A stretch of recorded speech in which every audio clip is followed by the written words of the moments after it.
I'd like to call to order the Monday, September 23rd, 2019 regular meeting of the Littleton Planning Commission. Can we please have the roll? Chair Rudnicki. Here. Vice Chair Schwarzbecker. Here. Commissioner Reynolds. Here. Commissioner Stallman. Here. Commissioner Bolt. Here. Commissioner Coronado. Here. Commissioner Miller. Here. All present. Other than Cherry, we have a full house. Next up is our Pledge of Allegiance. Would you please stand? I pledge allegiance to the flag of the United States of America and to the republic for which it stands, one nation, under God, indivisible, with liberty and justice for all. No need, Aaron. Next up is approval of the agenda. Are there any changes, corrections, deletions? Usually there is none, so we'll move forward to minutes to be approved. This is ID 19-257, certification of September 9th, 2019 regular meeting minutes. Do we have any discussion, changes, or a motion? I move to approve, based on the recording secretary certification, the September 9th, 2019 action minutes of Littleton Planning Commission. You have a second? Second. That was Bruce, right? Correct. Okay. Any discussion? Please vote. The vote is 7 in favor. The motion carries unanimously. Okay.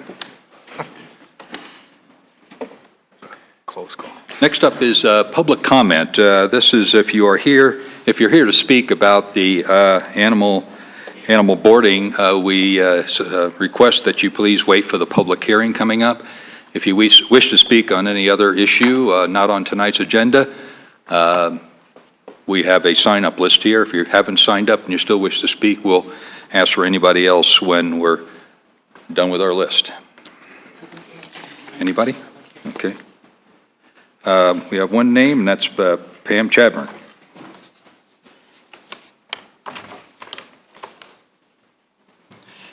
By the way, let me say you have 3 minutes to speak. We expect things to be civil. When you have 30 seconds left, Wendy will hold up the yellow card. When your 3 minutes are up, she'll hold up the red card. Pam, go ahead. My name is Pam Chadbourne. I live a block and a half from here, and last time I said I'd like the future land use map removed from the comprehensive plan. I'm here to emphasize that, repeat it, and offer some other asks. You could, instead of removing it entirely, mark it as in work and not binding, and extend the work for cause on both the comprehensive plan and the future land use map. If you insist on passing a future land use map, intentionally put the changed areas on small areas before you commit the whole city to unproven outcomes that are not understood. Use the new designations in small areas and show the majority of the city as is.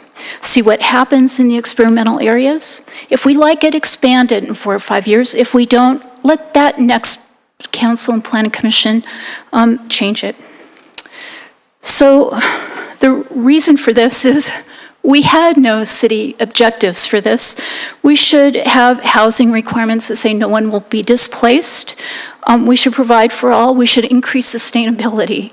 The climate strikes today. If there's nothing else that you should realize, and you should, it's your jobs to do this, volunteer or not, is that in the next 10 to 15 years, we're going to have an energy shift. Would you change that back to the map, please? So in that time, Littleton can either be ahead of the wave and attract businesses that are doing that kind of thing, or we can have a comp plan of the 60s, but worse than we had before, which is what this is. There are risks for this, and the risks, the main one, is that the character of Littleton now will be dictated by land speculators and developers. There's no protections for us. We've never said we wanted gentrification. We were never asked. And the Gang of 33 have no right to dictate these uses to us. My concern is that the pie charts are quantifiable. And if I'm a developer's lawyer and I see that the whole downtown is urban and I see that urban has 5% green, I can submit an application and demand that Planning Commission approve it. And if you don't, I can sue. Or I might think about threatening that. And that's a threat to the city that I would like you to consider and to prevent. Do this on a small scale. You have never shown that these uses will improve the city at all, or that they even work, or that we like them. They haven't been offered to us as the neighborhoods. I live downtown, and I know that nobody knows that you plan to do this. So, again, my asks are clear. Do this in small areas, and mark the future land use map is in work. It is not ready to be implemented. Thanks. Thank you. That was the last person that signed up to, first and only, signed up to speak. Anybody else wish to speak on any other topic? Seeing none, we'll move on. General business, we have nothing. We'll go into number 7, which is a public hearing. PC Resolution 11-2019, approving a conditional use with sketch plan for an animal boarding and care facility at 5767 South Gallup Street. Before we get a staff report, we'll go down the line as usual. Did you visit the site and did you talk to anybody? Start there. Yes, I visited the site and I did not speak with anybody. And I visited the site as well, didn't speak to anybody. I also visited the site and did not speak to anyone. I visited the site twice and did not speak to anyone. Visited the site and did not speak to anyone. Visited the site, drove around the building, did not speak with anyone. I visited the site next door to wash my car, drove by the site, did not speak with anyone. Okay. The only clean car in the parking lot, I suppose. Okay. So now we'll get into staff report. Who's going to lead the hit parade tonight? Okay. Good evening, Commissioners. Could you speak right into the microphone? How do I do all of this in this space? There we go. Good evening, Commissioners. For the record, my name is Elizabeth K. Marchetti, and I am the City of Littleton Project Planner. With me this evening are Mr. Kevin Ward and Mrs. Kelly Ward, co-owners of Floppy Dog Daycare. Their authorized representative, Mr. Jordan Mader, is also here. Why is it not projecting? There we go. Can we, I need to see my notes, but not. I do, but I don't need everybody to see it. Oh, you may be able to go to. Here's what I want to do.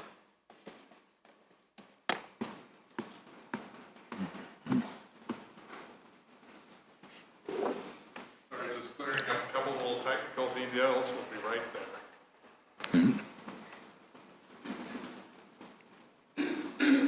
Joke. Nothing. Fresh out. Private, this is on the, Oh, let's do, I'm going to change that over. Okay, so let's start power slide.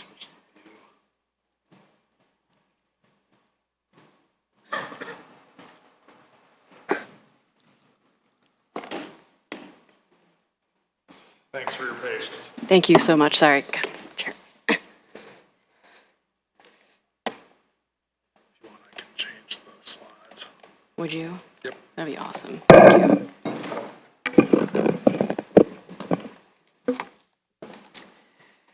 Okay. Next, please. Staff is recommending approval of the request for a conditional use with sketch plan, which is proposed at 5767 South Gallup Street, Littleton, Colorado, 80120, for an animal boarding and care facility. During my presentation, I will briefly explain the process and the application details. I'll provide a summary of my analysis of the applicant's compliance with approval criteria, make a recommendation, and request that the Commission take action this evening. An animal boarding and care facility is a conditional use in the B2 zone district, which requires a combined conditional use with sketch plan. Should the conditional use be approved by the Planning Commission this evening, the Director of Community Development will automatically sign off on the sketch plan. The subject site is located at 5767 South Gallup Street, 1.5 blocks south of Littleton Boulevard. The commercial user to the north is the Dixmoor Self-Serve Car Wash, and to the south is Lexa Brothers Automotive. To the east across South Gallup Street are 2 apartment buildings, and to the west is the parking lot for another apartment building. This is the site plan for the one-story structure with full basement at 5767 South Gallup Street. The structure is 4,800 square feet, and the existing garage is approximately 730 square feet in the rear of the lot. There are 4 standard and 1 ADA compliant parking spaces proposed for the front of the building, and 4 standard parking spaces proposed in the rear. There is a one-way drive aisle that begins at the north entry to the site and exits at the south. This one-way drive aisle is meant to accommodate their customers, the majority of whom just drop off and pick up their dogs without actually going into the business. There's adequate space between the rear of the building and a 3-car garage to allow for, truck deliveries as well.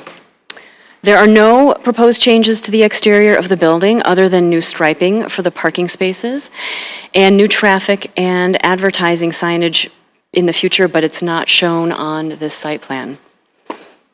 Floppy Dog Daycare will not offer any outdoor play areas, so there is no need for new fencing for outdoor play space.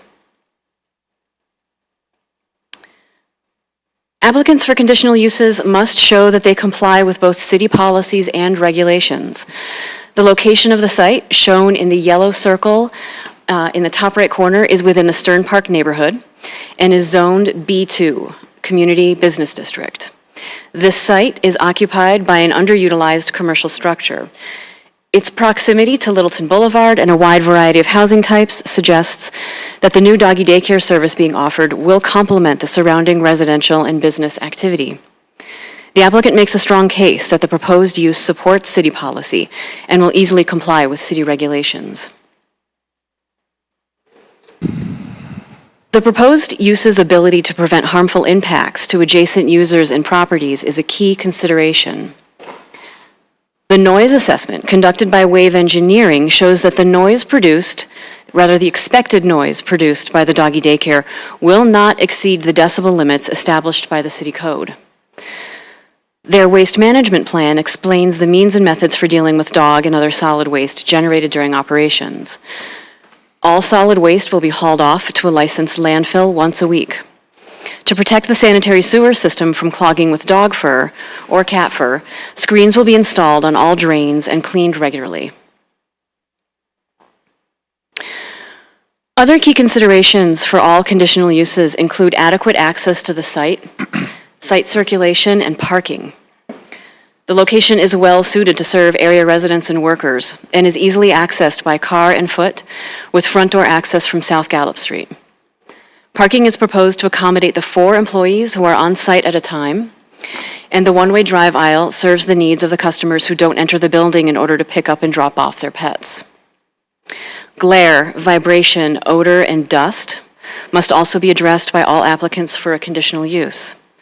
As all doggy daycare operations will take place indoors, and no manufacturing, construction, or industrial processing will occur, the applicant confirms that there will be no discernible vibrations, glare, or dust produced. As part of their waste management plan, the applicant will quickly pick up all dog waste and use odor-preventing garbage bags, which will be quickly brought to the outdoor dumpster. The dumpster will be emptied weekly and the contents brought to a landfill. The waste produced during operations will be stored in a covered dumpster where it can't be moved off-site by natural forces. The applicant has addressed all of the criteria established for proposed conditional uses and for those specific to animal boarding and care facilities. Next.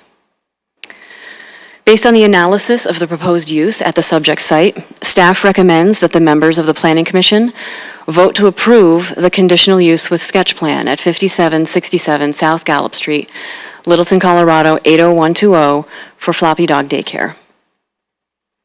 Next. This concludes the staff presentation, and I'm happy to answer questions. The applicant is also here to make a presentation. Questions of a technical nature for staff? Jason, want to start out? No? Okay. One question, good review, by the way, it was a good presentation, so thank you for that. The outside referral agency matrix Yes. had a comment from South Metro Fire and Rescue concerning the building meeting current fire codes. What, can you speak to that? What is the building at this juncture deficient with respect to the fire code? And what needs to be done to get it up to speed, hypothetically? It did not come up as an issue in the review. However, the applicant is planning the next step should this conditional use be approved. Their next step would be to apply to the City of Littleton for a tenant finish and building permit. So at that time, they would be required to ensure compliance with the fire code. For the purpose of this question being asked to this body this evening, it hasn't been reviewed to that level of detail about the quality of the structure today. Okay. And most likely Commissioner Solomon, Mike Sutherland, Deputy Director, probably lighted exit signs, that type of thing would be expected, but they'll have to do a review of the interior of the building. We know if it's sprinkled? It is. Don't think so. The applicant is indicating that it is not sprinkled today. Okay. Also, fire alarm systems probably would be required. Yeah. Thank you. Probably the two You're major welcome. things. Bob? I think this was asked in Commissioner Coronado's email, but due to confusion about a potential rezoning the B2 to the I1, I2, B3, that was what, this is confirming that that's not accurate, it's just going to stay B2? Correct. Thank you. This is not a rezoning. We are not rezoning the land. You're welcome. That it? That's it. Oh, okay. David? The applicant has a current business in Littleton? That is correct. Are there any, or have there been any complaints about noise or odor or traffic? There has only been one, which our code compliance team, Rebecca Thompson and her team, and Randy Thompson, the city's mediator, were involved with. It had to do with a fan beginning to malfunction and make a loud noise.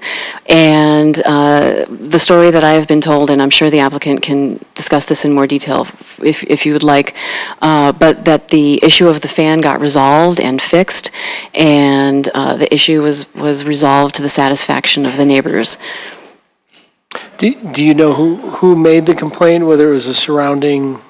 I imagine it was the neighbors who were adjacent or close by their property. This was before my time. Mm-hmm. And those code complaints are typically confidential, or kept anonymous. Okay. Thanks, that's it. You're welcome. Quick question. Is an applicant for a conditional use required to provide additional improvements to the site, such as a sidewalk or driveway improvements, that type of thing? Yeah, if the site is deemed specifically around health, safety, welfare as a entry-level starting place, absolutely. In this instance, the sidewalk is existing. The entry to the building is, directly addressing the street.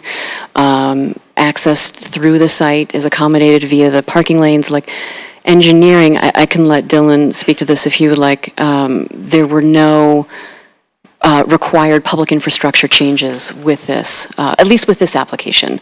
Per the approval standards in the city code, it is typically focused on the ability of the proposed use to operate within the performance standards per our code. And it typically, our code does not address much beyond the operation of the use itself.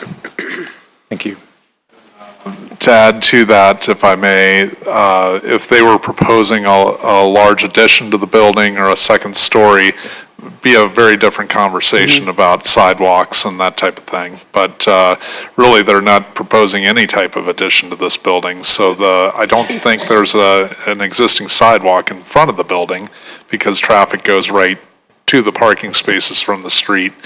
We'd open that up for discussion if there were any meaningful addition to the building itself. I see. Thank you. I have two questions. Did Public Works look at sort of any sort of traffic impact? Is there a traffic impact?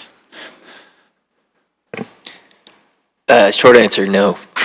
Not really. This type of use is pretty minimal traffic. So we did a comprehensive review, but didn't really see anything of concern in Public Works perspective. You need to introduce yourself, please. Dylan Cowan, Public Works. And then second, if, say, at a future date, the applicant wanted to, say, add a outdoor play area, what does that process look like if that were to come? They would very likely need to come back potentially for another conditional use review because they have promised with this application that there is no outdoor dog play area. And the regulations around outdoor play area necessitates fencing, a whole fencing discussion. So we probably would do another conditional use with sketch plan. They would likely need to do another kind of noise assessment to see what would happen to the noise impact of the adjacent users if they essentially changed their use. That would be a pretty significant change to their use. So they would very likely need to come back here. Okay. Yeah. Thank you for clarifying. By the way, it wouldn't be likely, it will be probable they will come before the Planning Commission with an amended conditional use for an outdoor area. So there's no ambiguity there. Okay. This is the posting of the sign question. I was out there and the sign was flipped over. It was hung by by a couple of chains, or one chain on the wall, and it had been flipped over either by the wind or somebody flipped it over. It didn't seem like it was a proper posting. Could you go over the general rules of posting? I assume the sign can be placed on the building, but... Right, so it's an interesting site. As you know, after having toured it, there is nowhere to put a stake in the ground. It is entirely paved and concreted over. Short of hiring somebody to bring a jackhammer over and cut into the concrete or asphalt, we realized that the cost-effective way for the applicant to do this was to hang the sign on the building. We were made aware of they had a quandary, they alerted us to it, they showed us a photo of what they were proposing, how's this? And staff reviewed that photo and said, yes, it's not perfect, it's not ideal, but there is no other way to insert a vertical hole in the ground on that property. You might in the future make sure that it's secured so it can't be flipped over. Yes, thank you. Say you don't want neighbors to see it, not show up, that type. Absolutely. Not saying these people did it, but it was flipped over. Thank you for that. And I flipped it back. Thank you. All right. You repeatedly talk about the brick walls, the concrete block walls. Obviously, the references is very soundproof, et cetera. No mention was made really about noise going through the roof. I'll ask the applicant the same question, but we have an acoustical suspended ceiling. Questions are concerning where's the insulation? Is it right above the suspended ceiling? If they take out the suspended ceiling, you've definitely got some noise that, just like water, will find its way out. And if there's roof vents in that attic area, it'll go right out the vents, and it could be a problem. Also, there was a mention of the windows on the east side, the front entry windows. No mention was made of the lower level windows. Some of them are in wells on the north side. They're just, they're out, the site drops down enough so there's no wells required. So can you address the possible problem of I guess the overnight staying dogs would be downstairs, a howling dog in the middle of the night, that noise would go right through some very primitive, or probably the original windows. So could you address that? For sure. In fact, I will defer to Ben from Wave Engineering, who is with us this evening. He was one of the folks who conducted the noise assessment. I would invite him to step forward and answer your question, having not been the author of that study. No, we'll wait until... Okay. Sorry. Okay. You'll be up shortly. You did clear up the zoning issue, was just a mistake by the applicant. That's it for me. Any other questions of? I have one more. Go ahead. So I know they did the waste and the noise studies, and it sounds like they were very adequately done.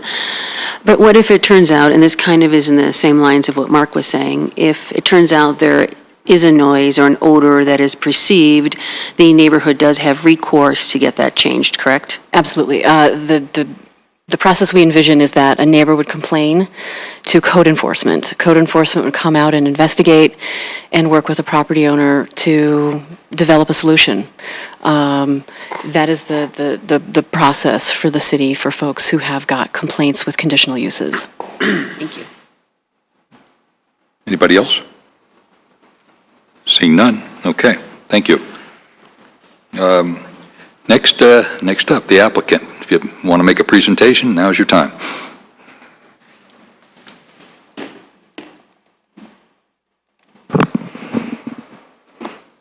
Could state your name and how you fit into the crew. Yes. Hello, my name is Kelly Ward. I'm one of the co-owners along with my husband who's seated behind me. So as we get started here, I just want to say thank you for this opportunity on our behalf. I wanted to say thank you to Elizabeth and her team for helping us through this process. And I want to also acknowledge our submittal team, our counsel Jordan Mader, Ben with Wave Engineering, who's already been mentioned, and then Jeff Killingsworth with Paragon Engineering as well. We also have in attendance with us our managers, Alyssa Putnam and Sarah Billion. And then we have also had clients that have come to support us that we want to acknowledge and thank for their time here, Chelsea and JP Hauser, and Zach Tedeschi and Julie Bradbury. Okay. All right. So our facility was established in 2015, and it's currently located at 7502 South Grant Street. As stated, my husband, Kevin, and myself, Kelly, we are co-owners with Chris Algrim, who's not here. Our managers who are in attendance here, Alyssa's our lead manager, Sarah's our assistant, and then we also have 11 other staff members, 4 full-time staff members and then 7 part-time staff members. All told, we have 700 clients in our book of business. On a daily basis, we accommodate 60 dogs. We have 38 kennels. If a dog boards with us overnight, they do daycare with us, that counts towards the 60 dog total. So if we have 40 boarding dogs, we can only accommodate an additional 20 dogs. On an average weekday, we have about 45 dogs. On an average weekend, we have about 25 dogs. Holidays, we're booked full with boarding. And then we have to apply by PACFA regulations, and we are in good standing with them. And then if you can see the picture background itself, that would be our managers in the center of one of our yards, and they're actually holding an emergency evacuation drill. Which leads me to this, just as a fun prop. I've brought our employee staff manuals. I know that you have the sketch plan. It explains how we go about our business. This is how we ensure that our staff knows how we go about our business. Staff comes on, they train anywhere from 3 to 5 days, depending on what their former experience with dog daycare is. If they have come to us from a dog daycare, it's usually on that lower end. If they are brand new, it's the higher end. Oh, sure.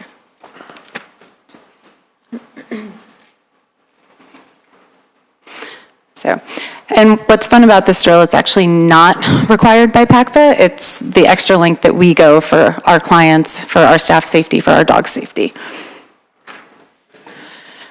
So a typical day for us, I know these are a lot of words. I'm not going to read them to you. Really what we're trying to highlight here, we open with staff at 6:30. We're open to the public at 7 in the morning. As soon as staff hits the doors, cleaning, feeding, getting dogs out, that type of thing. Ultimately, our heaviest traffic patterns start around 7:30 in the morning, and they end by about 9:30.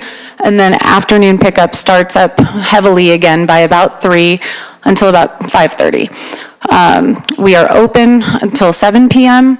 Our staff then remains on site, does deep cleaning for the day, but really, they are cleaning all throughout their day, be it washing bowls, washing beds, cleaning kennels, those type of things. To the traffic patterns and clientele coming through, clients are parked usually less than about 5 minutes for just typical daycare pickup and drop off.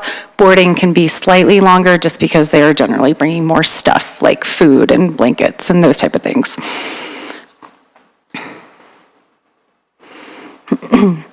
So here we just wanted to highlight what we've already done for the city and community of Littleton. Just want to walk you through how we're performing as a business as said by our clients. What you'll see here are screenshots from Google and Facebook. On Google, we have a 4.5-star rating based on 50 reviews. And on Facebook, we have a 5-star rating based on 28 reviews with an additional 54 people that would recommend our facility. You can also see there a few client quotes that we have pulled off of various review sites. And then just a few more screenshots here. Yelp is not one of our bigger platforms that clients and potential clients use, but we do have 16 reviews with a 4.5-star rating. And then what I really want to draw your attention to is that we are an accredited member of the BBB, and we have an A+ rating. So, and then we have one more quote there that was a fun one, 4 paws up, that we keep the pups happy, safe, clean, and everything else. So as far as community impact goes and being a good neighbor, we work through charitable contributions. We have worked with over 6 different rescues in the past 4 years. We've held over 40 adoption events, and 60 foster dogs have stayed in our kennels when they haven't been placed by their rescues. The first picture there on the top, that's one of our former staff members, Thomas. He left us after he graduated from Arapahoe Community College. But that's the foster dog that we had, and he eventually adopted himself. We've also run pet pantry, fundraisers where we've collected over 200 pounds of food as donated by our staff and our clients. We hold special client events. We have held teeth cleaning clinics. We have held pet CPR clinics that we have opened up to our clients. And then, like I said, there's been various pet pantry fundraisers. And then one of our managers, she does professional photos of pets. And so the Bernese Mountain Dog right there, who was my baby, that's Elwood, she does those pictures, sometimes for fundraisers and sometimes just as a, hey, thanks for being a client, and here you go. We do not have firm plans for this yet. Obviously, we know there would be permitting and things going on, but with our space, we have the ability to potentially provide other opportunities in the community for other small business owners. What we envision would be a pet-focused retail space that would have a groomer. Goes nicely with our own business. Also, we would have space that we could allow dog trainers, behavioral specialists, and things, a place to work with pets. And then ultimately more outreach and engagement. We've participated in Furry Scurry in the past. When we've had rescues looking for space for adoption events, we're open to those type of conversations to be a good neighbor and a good civic citizen. And then for our new building, obviously you have the sketch plan and Elizabeth spoke to it, but what we are going to do is replicate our current yards. And the bottom right photo is what one of our typical yards look like. In the beginning of the presentation, that was a picture of our other yard. As I said earlier, we have 38 kennels today, just for the better use of space in the basement of the new building. We've laid out a plan that has 42 kennels of variable sizes. We're going to update the check-in space. We've picked a color scheme with the fun color blocking and everything else in the top right corner. So that's the biggest piece of the business that's public facing. We allow clients to tour our facility. We have nothing to hide. We'll show them our kennels, we'll show them our yards, but that's their usual interaction space. And then ultimately, we would like to work on beautification projects for the outside, but we just don't know what that looks like now. But we were also told that we might be able to apply for grants through the city and things like that. So those will be next steps after we get there. And then again, circling back to serving Littleton, of those 700 clients in our book of business, 419 of them are Littleton residents. That's well over half. And then just over half of our staff also are from Littleton. So we are truly community partners and want to continue to be. As said earlier, also, there will be no structural changes to the building. What we're working on are aesthetics. We will not have an outdoor yard, ever. We understand the sensitivity of noise. We understand the sensitivity of odor. We are fully committed to never go down that path, to be good neighbors. And then really all I wanted to close out by saying was that we look forward to continuing to serve the community, to be good neighbors, and we thank you for your time and consideration of our application. Okay, is that the end of your presentation? That's it. Okay. Questions of the applicant? Start there again. Okay, Jason? I'm good. You're good? Good presentation. Thank you. I don't have any questions. I mean, I think it's pretty clear you're experienced and understand the community interaction. So thank you for that. Thank you. We're trying. We learn along the way. Understand. So the whole activity is in the basement, correct? No. So could you explain, it talks about the 4,800 feet, then it talks about double that size, but it was never quite clear how that function worked. So the upstairs of the facility will be what we call our yards. So that's daycare play. Okay. And that's what that picture kind of shows. Downstairs will be kennel facilities. So that is where the dogs will sleep overnight. And then also downstairs we'll have ancillary facilities like a break room for our staff. We call it a food room where boarding dogs, their food is stored so that we can prepare their meals and things like that. So upstairs is play, downstairs is sleep. All right, so you have the whole building then? Our initial plan is to build out one half of the building and then grow into the second half eventually. Is there anyone else in the second half now?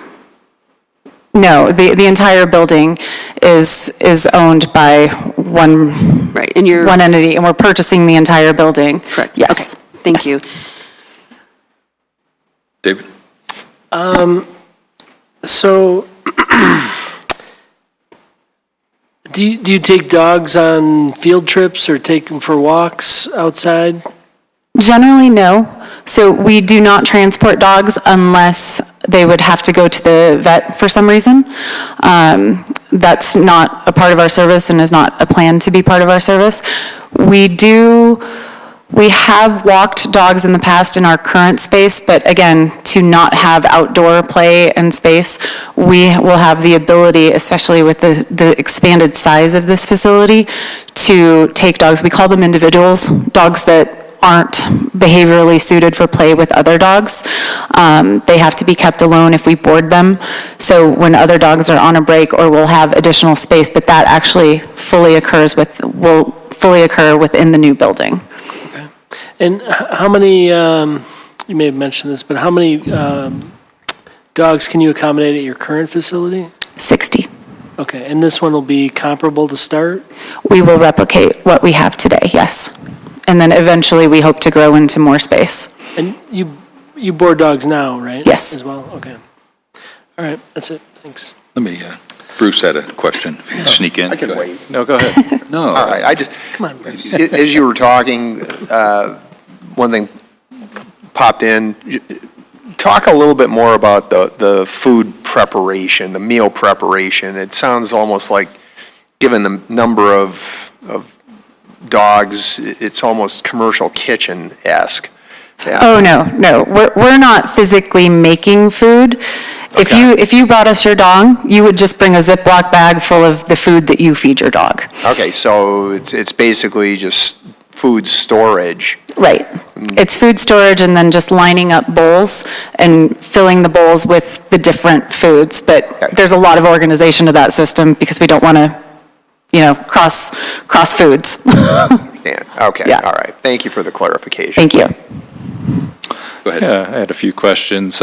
You mentioned that you don't do dog walking. I was out there Saturday, and there were just so many people out with their dogs walking down that street and in Kettering Park, and it seems like a great opportunity to be able to do that. You don't envision doing that in the future then? The issue for us becomes basically staying in ordinance and inviting neighbor issues, be it with waste or noise or things like that. It is something we have to overcome in our business because some clients want outdoor space. We just try to combat that by saying we care deeply for your dogs and give them the best care. It's just inside. Okay, thanks. You had mentioned also that 11 or 12 folks are employed, a lot of them local community members, but then I also read that there's 4 employees. Is there 4 people expected there at any one time? It varies throughout the day and how busy we are. On slower days, we schedule 4, and then we have the ability to go up to 6 to 7, depending on what we need to do. Half of our staff actually takes public transit to work, so we don't envision that being a parking issue. Okay. And your existing place, I rode by there on my bike on Saturday morning. Does that have an outdoor component? So when you went by the front of the building, there's kind of a white, there's the loading dock, and then there's that white fenced area. That is fencing around more concrete loading area, and we do have a door, and we do use that as outdoor space right now.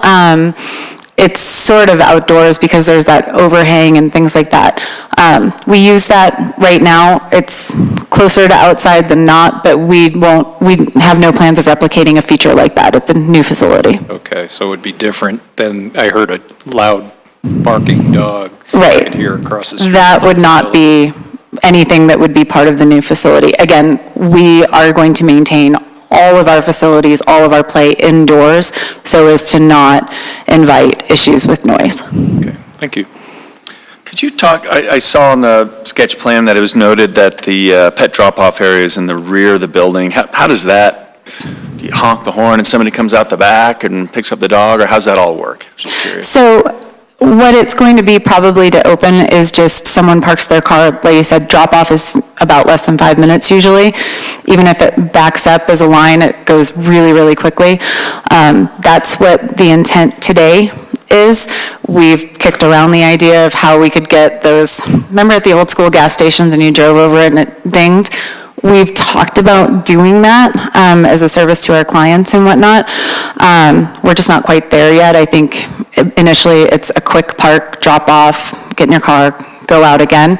But to speak specifically to ADA access, obviously in the back it's only a deck with stairs. In the front, the handicap space will be maintained open for handicapped people. We do have some clients with mobility issues, even if they aren't officially handicapped specific with their car or whatever the case may be. But we already have a system with those clients. They give us a shout about 5 minutes before they're going to be at our facility. We run to their car, get their dog. So as far as ADA goes, we are not putting any undue issues on mobility impaired patrons. Let's see here. Oh, you kind of mentioned that this is maybe phased, so phase one is going to be the build out entirely of the basement and then half of the upstairs, or is it halvesies on?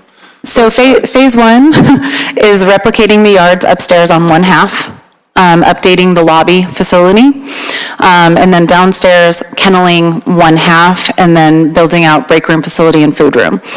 In the future, we would hope that we have the kind of business that we can add more yard space to the other side. Because the building is essentially a mirror of itself, it would be the same yards. So we would be talking about lifetime max 120 dogs. That's what I was asking. Yep. So And so then our kennel plan downstairs, there's not enough room to double up kennel space, but I think it's like we can add 60% more kennels or something like that. But that's, we hope it's sooner than later, but I would guess that that's a couple years down the road. okay, so phase one, I'm just jotting down 60 dogs, phase one, phase two, 60 dogs, total of 120. Yes. Possibly. Exactly. Okay. And phase two might really look more like 2A and 2B, where we build 1 yard, and so we have a stop at 75 dogs. Yeah. And then you referred to, I think you said APACA regs. What's that stand for? Is that the American Society for the Prevention of Cruelty to Animals, or what's that? No. We'd have to ask one of my managers what PACFA stands for, but it's basically, it's the Colorado state entity that governs animal boarding and care facilities. So they may have square footage per animal recommendations? Yes, 1 attendant per 15 dogs in play, 75 ventilation square feet per requirements. dog, yeah, okay. Okay, thank you. That's it.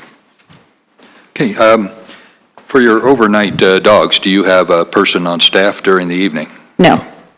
So what happens if a dog gets out of hand? Well, if a dog gets out of hand, they are safe in their kennel. Right. As far as a noise issue would go, our belief is that our building will contain that noise, so it's not noticed by the neighbors. But ultimately, staff leaves around 7:30 to 8 o'clock at night, and then they're back on site at 6:30. And this is all within PACFA regulations, and most dog daycare and boarding facilities would follow the same rules. There are some that are high-end boutique that would have people overnight, but it's not a requirement. Okay.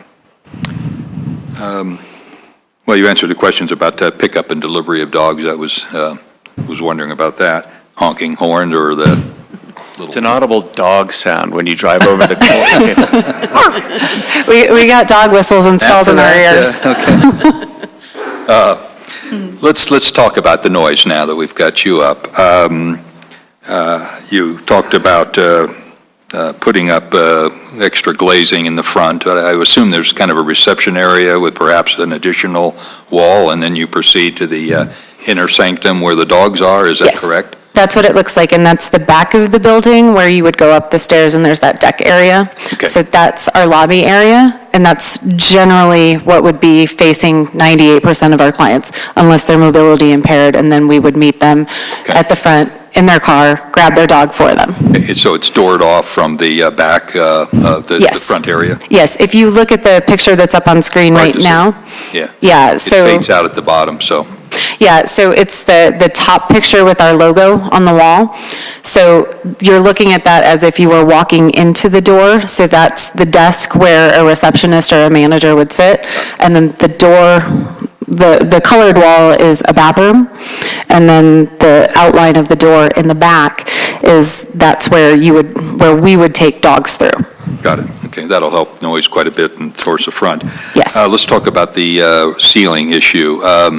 Maybe one of these gentlemen or whatever, or you, pop the ceiling tile. What is it like up there?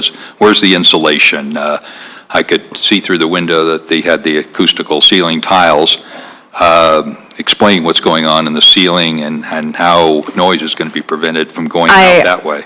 I honestly would have to either defer or just say that what we know is that a flat concrete roof. Okay, they're here. Is there anybody that knows? You'd have to come up, please. You could state your name, please. My name is Bradford Peck, and I'm the listing broker for the property. It's basically Twin T construction. You could drive a cement truck into that building or on the roof. So it's cement this thick on the roof as well, and on the floor. And on the walls are foot thick. It's a concrete roof? Concrete. Okay, that helps. I believe the original intent of that building was to add a secsecond story, and they never added it. Well, they call it a third story, because Oh, yes. I like to call the basement, like a garden level. Because there's a lot of glass, a lot of light comes in down there. So But anyway, so it's built very, very, very strong. No, it's strong. Okay, so it's a concrete roof. Yep. Okay. That era building might not be insulated at all. Probably not. Is the ceiling insulated? I think there's insulation up there, yeah. It's a drop ceiling, and, I'm not sure what's up in there, but Okay. Your intent I've is never had to an issue leave with the the- suspended ceiling? Yes. Okay, or repair it or put a new one in? Leave it. Okay. Thank you. The window issue, especially on the north side there, it's single pane, old windows. If something gets very noisy at night, it'll go right out those windows. So your intent to leave those windows, replace them? On the south side, there's like a dome cover, and somebody put up an extra layer of plastic or something. Looked like weekend warrior work or something. What's your intent there? So again, overnights, dogs will be in the basement. Right. So those front-facing windows aren't an issue at night, but we also have recommendations from Wave Engineering of things that we could do to mitigate sound if it became a problem, like the glazing and things that you're talking about. Our intent right now is, if it's a problem, we'll deal with it, but the indication is that it's not an issue today, so we have mitigation in our back pocket if we were to need it. If you get the call from these people, okay? Yes. Okay. Or if we get the call from neighbors, and hopefully they choose to talk to us first because we want to work with them. But if it's from the city, it's from the city too. Post since nobody's there at night, do you post a sign, an emergency call number? Yes. So you can see it from the front of the building? Yes. All doors have all of the managers, owners' phone numbers in case of emergency, and then obviously 911 if it's, things are on fire type emergency or whatever. But if it's you're having a problem and you need us to deal with it, there's 5 names provided. Thank you. Any other questions? Yeah, I've got one more question, kind of along the lines of the noise. When do you typically, what triggers, because presumably we're talking about not one dog barking, but an infectious. One gets going and the rest come along. Yeah, and so what triggers that? I mean, the times that I've been to the South Platte Humane Society building a number of times, and you get dogs barking when people walk back there, and there might be some dogs barking, might not. And if there's nobody back there, I don't think I've ever, or the times I've been there, heard dogs barking. So what do you typically see triggering a lot of dogs barking? Exactly your point. If you go down to the kennel area and they say the dogs have been bedded down for the night, and you walk down there at 1 a.m, a few of them are going to start, and they'll probably all get going. And then they'll all kind of calm down together too. And I think in general, when we get that, you're talking about 15 minutes max. I mean, they find out there's not a problem and they settle down. Throughout the day, they play with each other, and you'll have periods where it's a little bit of noise, and then they'll get riled up and they'll really get barking. And then if you came by about 2 o'clock, you'd see them almost all nap together. It's truly that pack mentality, but being startled, movement, things like that is typically what does it. But that's why also when they bed down, lights out, doors get shut, they tend to bed down quickly and stay such until we show up at 6:30 in the morning. And then when you show up at 6:30, they all get going again? Yeah, they probably start, but again, that's why we're relying on our cinder block and our wave testing. Yep, okay. Great, Any other questions? Could we ask questions of the acoustical engineer? Just, We could get him up and speak. Is he here? Yeah. Please. He's the guy you told to sit down. so there was a robust report included in the documentation. Thank you. Just, is there a way to kind of maybe dumb it down a little bit? Like basically you put in some noise in the building. It was similar to the frequency of barking dogs, or what was the frequency, and what did you not hear here?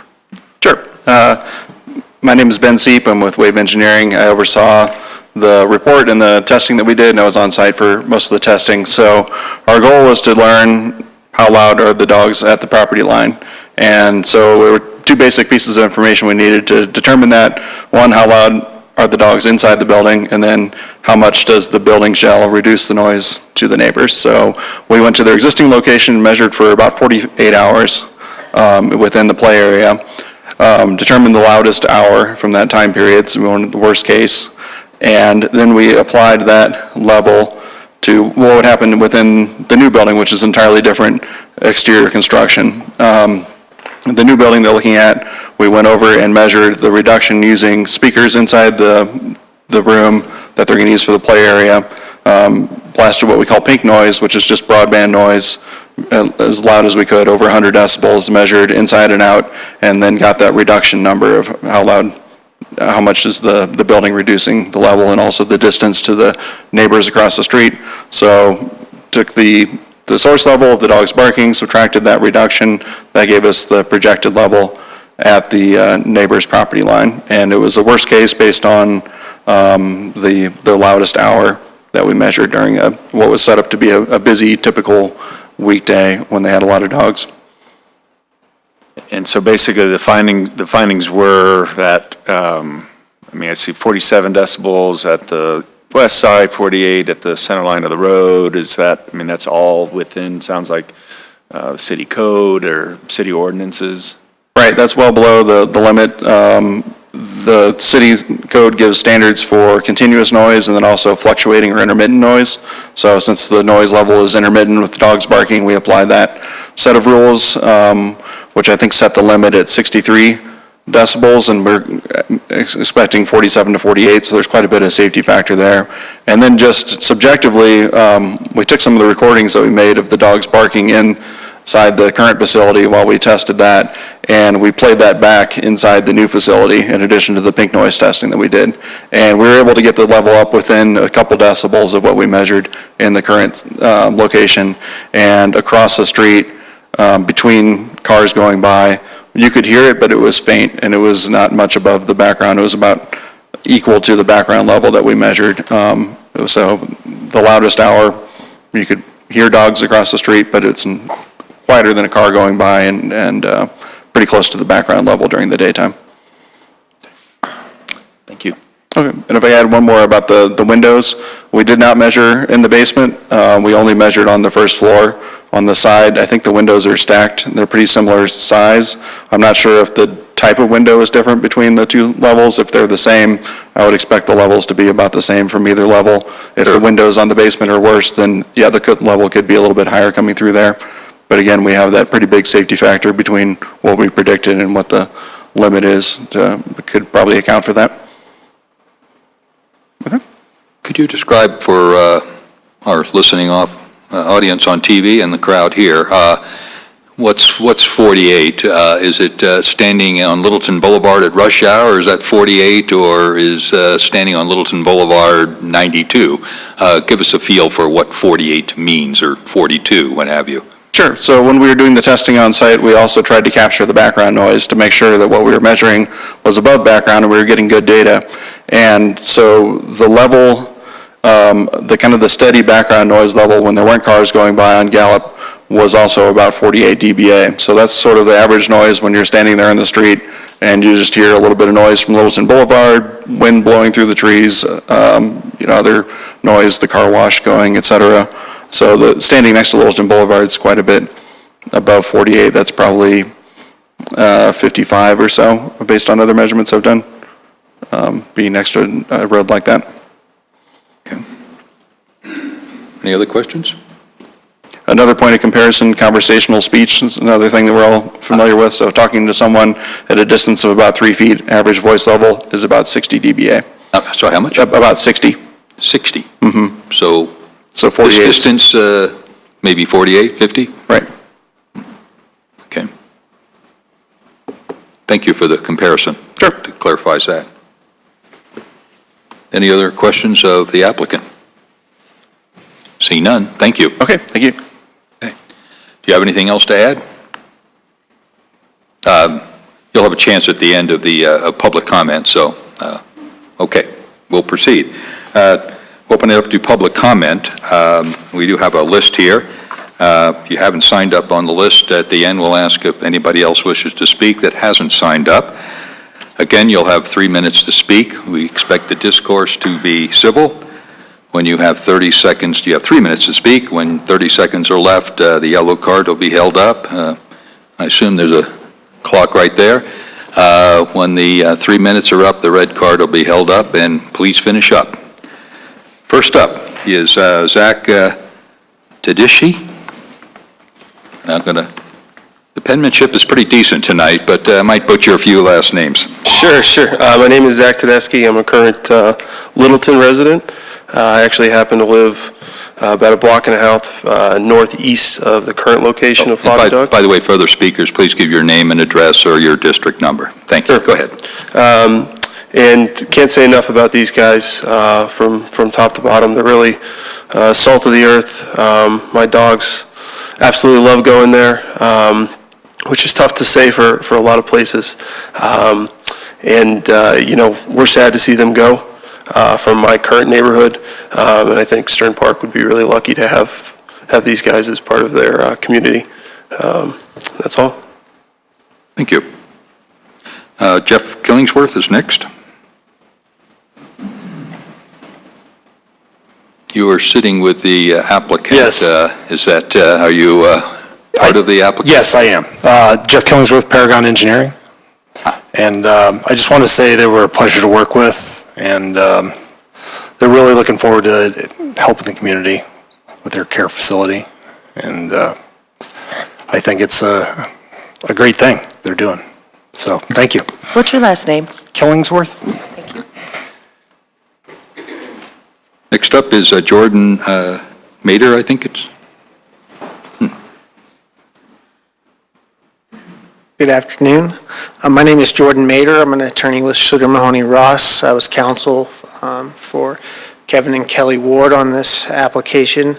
It was a joy to help them kind of recognize the code sections and how Floppy Dog Daycare would go about complying after talking with members of their current staff and to see their involvement in the community and the number of dogs that they house and the individuals that they employ that go on to college and do other things in the community. It's been a real pleasure and a joy to work with them, and I hope their application is approved.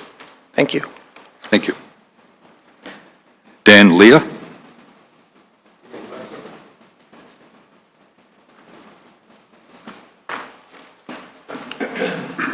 My name's Dan Alexa, 5787 South Gallup. We own the building that right in the south of the proposed property. Big two-story? Yeah. And we live in the upstairs, and I've been in that building for 50 years. And my concern was you guys have basically answered all the questions we had about the noise and the traffic, and I think they'll make good neighbors. And, I'm looking forward to seeing somebody in the building so it doesn't look vacant. And I guess that's all I have to say about it. Thank you. Thank you. John Paul Hauser?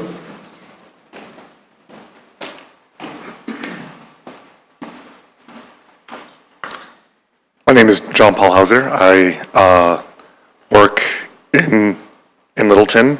I've been a Floppy Dog customer for about 2 years, and I can say, having used other dog daycares in the area, that Floppy Dog does a great job, and they take great care of our dogs, and if this didn't go through, then I'd have a tough time replacing what Kevin and Kelly do. Thanks. Thank you. Chelsea Noble?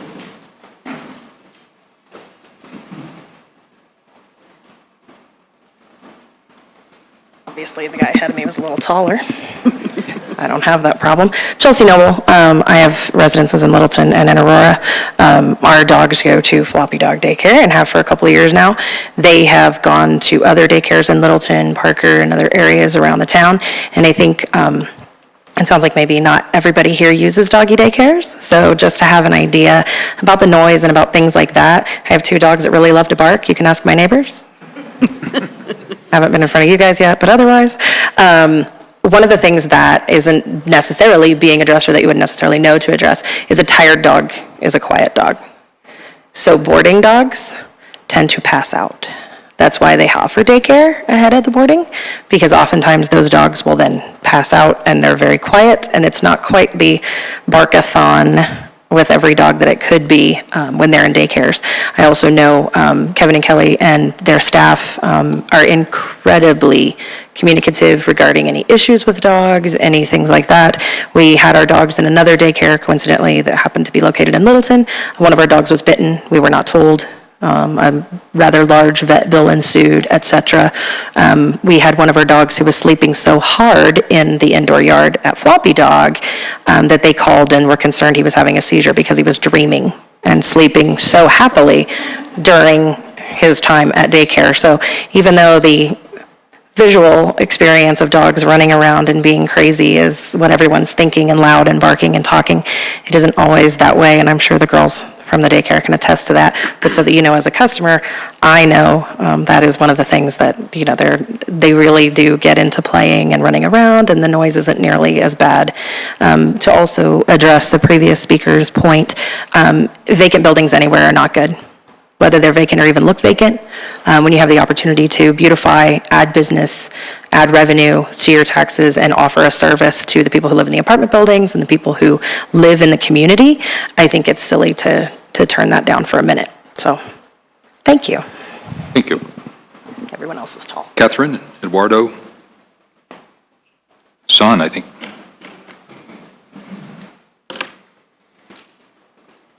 Do you wish to speak separately, or just you will speak? I'll speak. Okay. My name is Catherine Son. My husband and I own the building at 1150 West Littleton Boulevard. It's right across from Littleton Ballet Academy. That gives you an idea. This meeting has made me feel better about having a doggy daycare. We are an office building, so we are constantly doing productive work, and we rent the lower portion of our building to other businesses. So the noise level is important to us, that we're not hearing dogs barking. And I feel much better now knowing that there is not a plan to have dogs outside, because I did go by the other facility as it is presently, and it's quite loud with dogs barking. So just to clarify, the sale of the building is contingent upon approval of this? Is that correct? And I'm pro-business. I'd also like to see a business there. I'm not saying I'm completely against it. I just want to make sure that there will not be an outside area anytime in the future. And I'm not completely convinced that this is the most appropriate location for a doggy daycare, simply because of the residential nature of the neighborhood. There are several apartment buildings around. I guess I'd kind of like to know if there are other doggy daycares in other areas that are in a residential neighborhood, such as this one. But, because I do consider it to be residential, for the most part. On the street that it's on, the apartment buildings across. So, Are there any examples of doggy daycares? Because usually when you see a doggy daycare, it's in more of an industrial area. And I would think it would be a good idea to go and look at one that is in a residential area before making the decision. And that's all I have to say. Thank you. Thank you. That ends the speakers that have signed up. Is there anybody else that wishes to speak on this issue? Come on down. If you could give your name and address, thank you. And speak right into the microphone. Hi, my name is Julie Phelps Bradbury, and I am a current client of Floppy Dog Daycare. My husband and I have been utilizing their services for 2 to 3 years now, and like some of the other speakers have mentioned, we previously tried other chain doggy daycares, and what we were finding is that my dog, who is a rescue and is energetic, his name is Frisco, he was being simply kenneled when we were asking for him to be socialized with other dogs. That's important to us. I am a teacher in Littleton, so I'm part of the community. I live close by. I don't live directly in Littleton, but I do work here. And my husband travels. I have a very busy schedule. He has a busy schedule, so it was important for our family member, who we consider Frisco to be, to have the proper support that he needs. When I found Floppy Dog, it was on my way to work. In between my home and my work, and they evaluated him, they took care of his needs, and as a result of the interactions that we have had with the staff at Floppy, as well as his interactions, he's become a much better dog.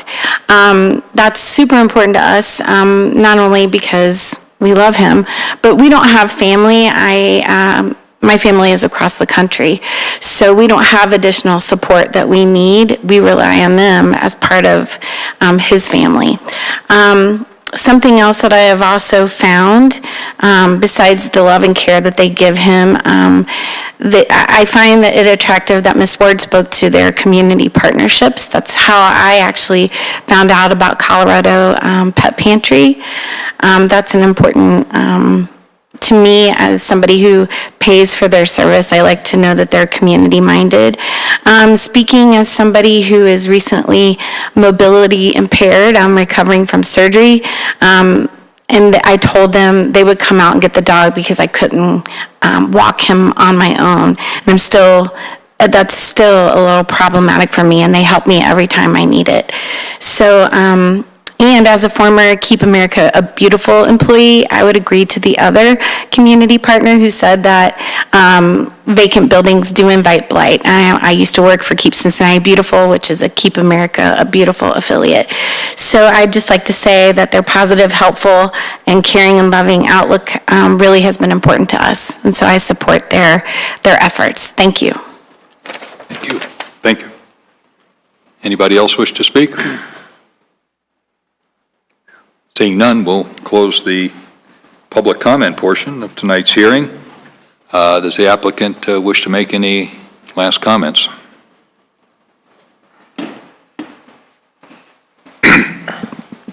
Again, I would just like to reiterate, thank you to you as commissioners and Elizabeth for getting us this far, and the great team behind us for the submittal, to our clients that have spoken on our behalf.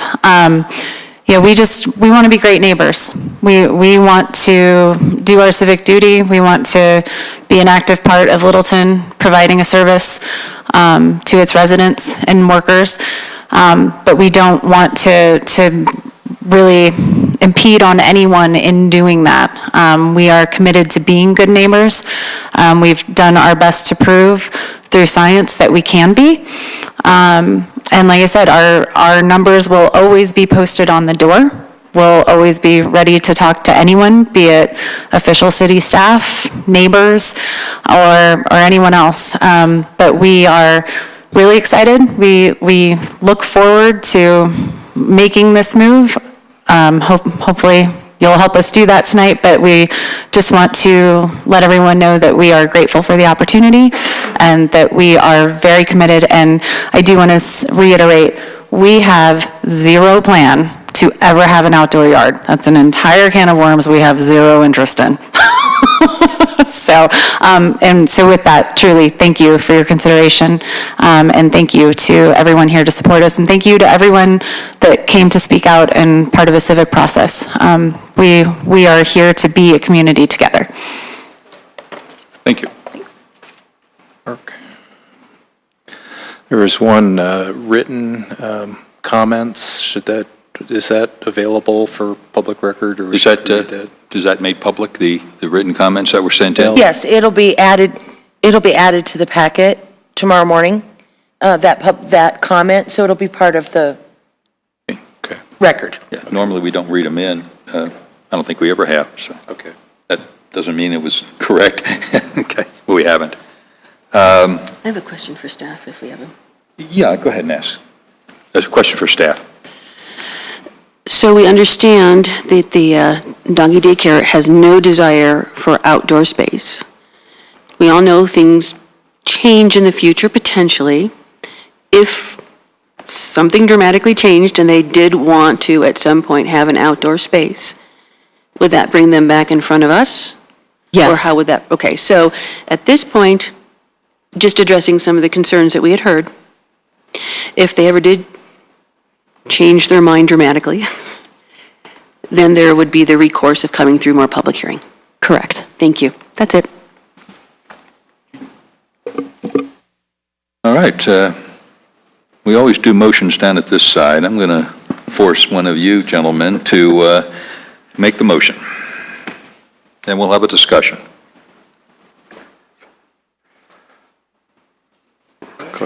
If you have it up there. Jeez. We have. I move to approve PC Resolution 11, 2019, which approves a conditional use with sketch plan for Floppy Dog Daycare LLC at 5767 South Gallup Street. No conditions, okay. We have a second? Second. We have a second. Okay, we'll go up and down like we normally do. We'll start, Dan, with you. All right, I'm just writing down bullet points here. So just some of the things that I heard that I found were positive. One, it's an existing Littleton business. I know that we've been reviewing some documentation lately for the the economic feasibility study. I probably butchered that name, but basically where we're learning that business is good for Littleton and that we need to continue to attract business. So it makes sense to keep this existing business, local business here and local. Also like the idea that it enlivens what is now kind of a sort of a sleepy commercial street. There's a couple buildings there now that sounds like one of them may be a resident, but I think it would be good just to get a little bit of activity on that street. Could certainly see that maybe people that are dropping off their dogs are also going to go down the street and pick up a Starbucks coffee at the drive-through. So maybe we'll start to see a little more traffic generation and enliven the commercial area down there. Let's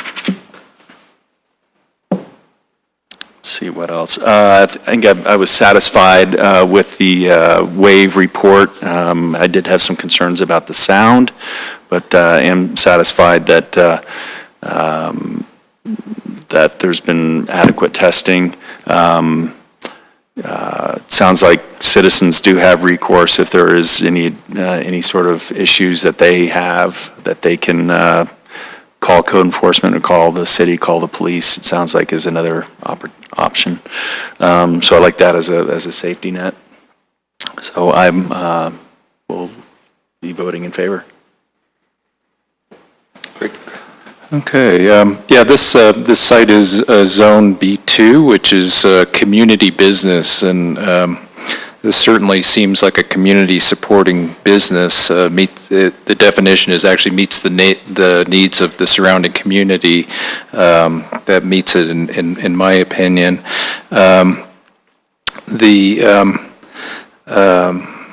It seems like a good adaptive reuse of an existing vacant building. Appreciate the opportunity to sort of reinvest in that neighborhood and activate that area. I have similar concerns about noises, but I think they've been addressed to my satisfaction. I'd like to make sure that people know that the city's there to monitor noise complaints. So if there are complaints from the neighborhood, there will be actions available to address that. It sounds like the applicant is available to mitigate those as necessary. There are a couple things that I'd like to see in the future. It's not things that would be required as part of a conditional use, but in discussions about Envision Littleton, the idea of making our neighborhoods more connected and walkable. This is a good example of your block off of Littleton Boulevard, and there's a residential neighborhood and a park nearby. It'd be great to have a sidewalk there, and perhaps a couple street trees to provide some shade like there is on the other side of the street. But again, that's not something that I think this application or the city could require at this point, but maybe as you expand in the future, that may be something that you and the city can work together on proactively to make the neighborhood a little bit better. And perhaps even waive some of the parking requirements in front. It's a little awkward how you just pull in right over the curb, but I'd rather see a couple trees and some grass out in front or something. But that's, I'm in support of the application. David? Yeah, I'm in agreement there that any vacant building is not a good thing. If we can fill a building with a compatible use, that's obviously better than seeing little to no activity in the area. Just given the noise study was favorable, seems like, and if there are noises that go above, say, background or conversational levels, that the applicant is willing to work with neighbors, and if that falls short, then the backstop is the city as well. I was also a little concerned about the noise, but from the engineering study, again, it sounds like those issues are fairly well mitigated already and could be improved upon if need be. We seem to have allayed concerns of some of the neighbors who were initially against the project or potentially against the project. So, I think it's a good addition to the community, and I'll certainly be supporting it. So, Jason, right? Yeah, I really appreciate the efforts that the applicant did to ensure that they're meeting the criteria for approval, particularly taking the step of studying the potential noise and really doing that rigorously, the 48 hours of continuous monitoring and taking the worst moments of that 48 hours in terms of noise and projecting that on the proposed location. I think Joe's sort of rigorous methodology and commitment to minimize any impacts on the neighbors, and I will be supporting this. Want to say thank you as well to everyone for coming out tonight, spending some of your time to participate in public activity that is very much involved with the community as a whole. So we greatly appreciate your involvement and participation. I very much agree with what my fellow commissioners have already said, so I won't repeat it, but I will say that based upon the evidence presented, I find that the conditional use and sketch plan meets the code requirements, the applicable code requirements, and as such, I will be supporting the motion. Thank you. I'd like to also thank the staff for the attention to detail that you put in your report. You answered a lot of questions that normally you might find us asking, and that did actually help us to minimize some of our questions. So thank you for your attention to detail. And also to the applicant, your report gave us a lot of things that normally we would have to ask, but yet you included them up front. And I really do appreciate that. And seeing the community come out to support you, ask their questions, concerned neighbors, is essential to the decision process here. So agreeing with Bruce, thank you so much for taking your time to let us know what you were thinking, concerns, and things that you really appreciate about the Floppy Daycare.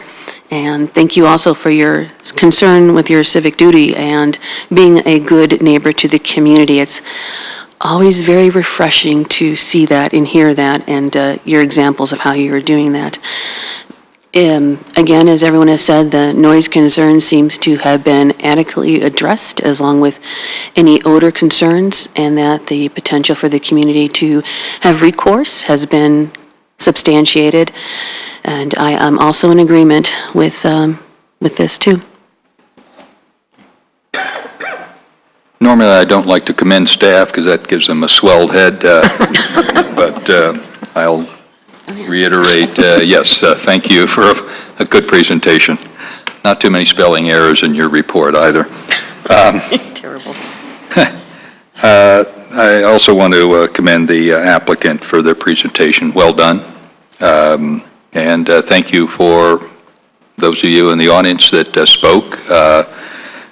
Good comments, good questions. I'm satisfied about to me, the main issue, which is noise. And if there is a violation, Littletonites are not shy in protesting. And yes, you're shaking your head, staff. They'll be out in force. But I think you would take care of the problem immediately, just knowing the business that you run, the quality business that you run.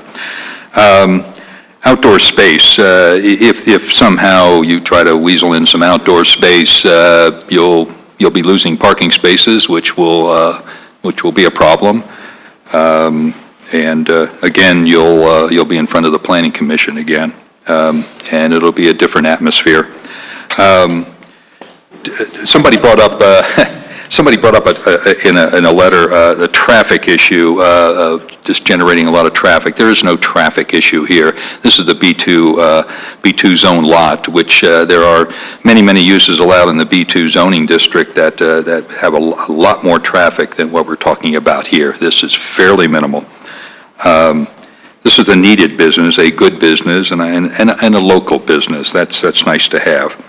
And it's also finally a business in a building that hasn't been used in years and is rather dilapidated. This will, I think, spark what is a fairly sleepy little portion of Gallup Street. So, any other comments? Seeing none, we will vote.